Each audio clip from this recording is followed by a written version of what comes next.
먼저 어제 한동훈 비대위원장이 전국 의과대학 교수협의회 관계자들과 만났습니다. 저 신촌의 세브란스에서요. 그래서 거기서 이제 뭔가 결과물이 좀 나왔죠. 한동훈 비대위원장 어제 그 만남 이후에 기자들 앞에서 이렇게 얘기한 바가 있었습니다. 먼저 들어보시죠.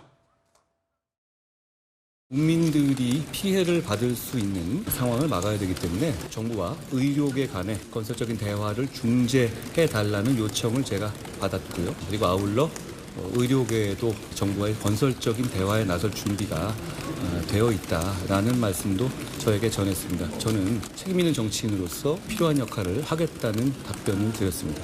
다시 언제 만나기로 하신가요? 그럼 지켜봐 주시죠. 제가 한다는 것이 어떤 그 건설적인 대화를 하는 것을 좀 도와드리고 문제를 푸는 방식을 제시해드리고 이런 부분들을 말씀드린 거기 때문에 지켜봐 주시면 될 것 같습니다. 네, 한동훈 비대위원장이 어제 이제 만남 이후에 한 얘기고, 어제 이랬습니다. 그 한동훈 비대위원장하고 이제 줄임말로 우리가 전의교협이라고 하죠. 전국 의과대학 교수협의회. 약칭이 저러한데 어쨌든 만났고, 한동훈 비대위원장이 좀 이런저런 이 징계나 이런 부분들 면허 취소 이런 것들을 조금 유연하게 조금 대처하는 게 어떻겠습니까? 대통령님.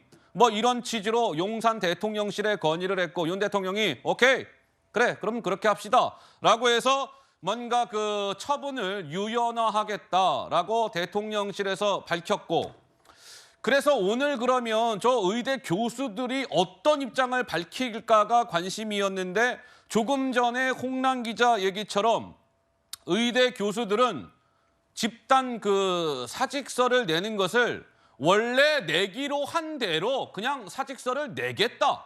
이렇게 교수들은 오늘 오전에 밝힌 상태입니다.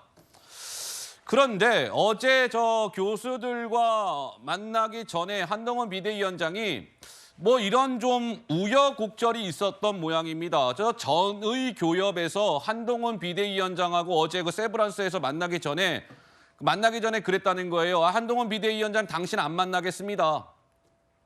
당신도 똑같이 정치인이잖아. 만나봐야 제대로 결론이 안 나올 것 같으니까 당신 안 만날래.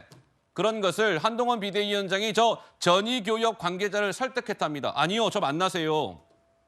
저는요 지금 정치한 지 석 달밖에 안 됐어요. 다른 정치인들하고는 달라요. 한동훈 저 믿으세요. 만납시다. 해갖고 그래? 만나봅시다. 해갖고 어제 만남이 이루어졌다. 이렇게 된 겁니다. 어떻습니까? 우리 여선웅 행정관님, 좀 이게 대화에 일단 물꼬가 튀었다 이렇게 보는 건 맞을까요? 어떻습니까? 근데 방금 이제 홍란 기자 이야기 들어보니까 그 교수들이 계속 이제 사직서를 내겠다 이거 하는 거 보니까 평행선을 계속 달릴 것 같긴 합니다. 아이고야. 저는 이제 한 가지 지적하고 싶은 것이 어쨌든 국민적으로 의료개혁 또 의대 정원 확대 문제는 이제 찬성 여론이 높기 때문에 의료계에서 환자를 볼모로 삼지 말고 어쨌든 정부랑 충분히 좀 이야기를 했으면 좋겠다 이런 말씀을 하나 드리고요. 또 하나 이제 민주당 입장에서 보면은 그 한동훈 위원장의 이른바 이제 백마탄 왕자론, 나중에 왕자. 이슈가 확 불어왔을 때 한동훈 위원장이 중재자 역할을 나설 것이다 이런 것을 미리 예고했기 때문에 한동훈 위원장의 이 중재 효과가 약간 반감될 것이다 이렇게 조금 예측을 할 수 있을 것 같고요. 또 하나는 이제 그 국민의힘 입장에서 굉장히 딜레마적인 상황이다. 저도 금방 이렇게 이제 찬성 입장을 밝혔듯이 민주당이 이제 디테일은 다르지만 원론적으로 찬성하고 있기 때문에 전선이 이제 명확하게 서질 않고요. 만약에 이제 윤석열 대통령이 만약에 이 의료개혁 의료 증원 확대 이 이슈를 약간 중단하는 듯한 모습을 보인다고 하면은 약간 여기에 대해서 실망감도 꽤 있을 것이고 만약에 이걸 강경 모드로 한다고 하면은 이제 관리가 좀 안 되는 거 아니야. 후보자들 사이에서 불만이 좀 있을 것이고 굉장히 딜레마적인 상황이다 이렇게 말씀드릴 수 있을 것 같습니다. 그래서 어제 이제 한동훈 비대위원장이 좀 중재자 역할을 했고, 윤석열 대통령도 한동훈 비대위원장의 건의를 받아들여서 그 전공의들의 면허 정지하는 거 조금 유연하게 하자, 이제 이런 상황까지 된 것인데, 오늘 전국 의대 교수협회에서는 입장을 밝힌 거예요. 아니요, 우리는 사직서 낼 거 그대로 내겠습니다. 사직서 우리 원래 내기로 했으니까요. 그거 그냥 그대로 우리가 예정대로 제출하겠습니다. 이렇게 나온 거예요. 그러면서 정부의 의대 입학 정원, 이 정원 배정 이거를 철회하지 않으면 이거는 해결될 수 없는 문제입니다. 라고 얘기를 한 겁니다. 다시 원점으로 돌아가는 거 아니냐. 또 이 정부와 의료계 간의 강대강 충돌 국면이 조금 더 이어지는 거 아니야? 이런 우려에 대해서 한동훈 비대위원장이 조금 전에 기자들 앞에서 이렇게 밝혔습니다. 들어보시죠. 대화에 물꼬 트겠다고 하셨는데 이대 교수 협의체에서는 사직서를 계획대로 제출한다고 하셨거든요.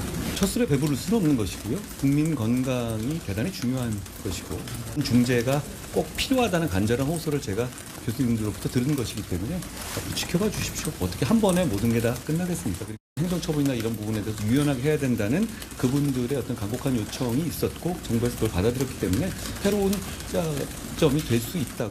어떤 방향성을 제시하는 것은 오히려 저는 혼란을 가져올 거라고 생각해요. 이 문제에 있어서 건설적인 대화의 중재자로서 그 문제를 조정할 수 있는 사람으로서 정치 역할을 하겠다는 말씀을 드립니다.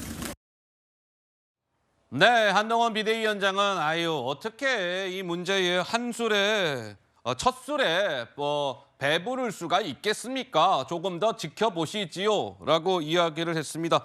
정부와 의료계의 이 문제가 꽤 지금 장시간 이어지고 있는데 글쎄요, 어떻게 해결점이 매듭이 좀 풀어지게 될지 지켜봐야 하지 않겠습니까?